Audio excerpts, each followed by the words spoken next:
அனைவருக்கும் வணக்கம். சமையல்ல நம்ம செய்யக்கூடாத விஷயங்கள் என்ன அப்படின்றத பார்க்கலாம். குழம்போ பொரியலோ அடுப்புல இருக்கும்போது கொத்தமல்லி இலைய போடக்கூடாது. அதை இறக்குனதுக்கு அப்புறம் தான் போடணும். காய்கறிகளை நறுக்கிறதுக்கு முன்னாடி தண்ணியில நல்லா கழுவிட்டு அதுக்கப்புறம் தான் நறுக்கணும். சில பேர் எல்லா காயும் கட் பண்ணிட்டு அதுக்கப்புறமா கழுவுவாங்க.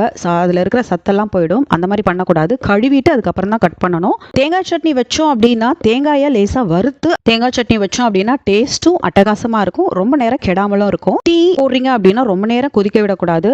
துவரம் பருப்பை நம்ம வேக வைக்கிறோம் அப்படின்னா லேசா எண்ணெய் ஊற்றி வேக வச்சோம் அப்படின்னா சீக்கிரமா வெந்துடும். அதே மாதிரி துவரம் பருப்பு வேக வைக்கும் போது கொஞ்சம் வெந்தயம் சேர்த்து வேக வச்சாலும் டேஸ்ட் அற்புதமா இருக்கும். இஞ்சி பூண்டு பேஸ்ட் வீட்டில் நீங்க ரெடி பண்றீங்க அப்படின்னா பூண்டு அதிகமாகவும் இஞ்சி கொஞ்சம் கம்மியாகவும் சேர்த்து நீங்க இஞ்சி பூண்டு பேஸ்ட் ரெடி பண்ணீங்க அப்படின்னா நம்ம சமைக்கும் போது டேஸ்ட் சூப்பரா இருக்கும். அதே மாதிரி இஞ்சி பூண்டு பேஸ்ட் ரெடி பண்ணதுக்கு அப்புறம் அது கூட கொஞ்சம் நல்லெண்ணெய் சேர்த்து நம்ம வைக்கும் பொழுது ரொம்ப நாள் அது கெடாம இருக்கும். ட்ரை பண்ணி பாருங்க. நன்றி.